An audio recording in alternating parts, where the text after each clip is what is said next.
Okay, so it's mid-March and we just received about 18 inches of heavy snow. So you can see the system stretches down into the pool, which relieves stress from the pool walls. And the ball and rubber supports keep constant upward pressure on the cover, which allows rain and snow to drain through it as it warms up or as time goes by. The cover will pull out of the water and any debris that lands on it will blow away. So we'll check on it in a couple days to see how it does. Okay, so it's 2 days later. It warmed up pretty quick, so that pool, the snow drained and melted pretty quick. But you can see the covers blowing around. So this is what happens most of the season.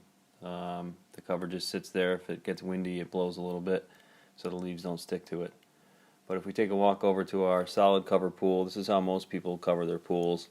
Sometimes it starts out with a pillow in the middle. The pillows usually pop.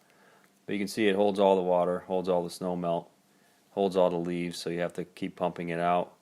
And you have to scoop all the leaves out, either throughout the winter or when you open it. But they usually end up in the pool. So here's a PoolTree system with no cover on it.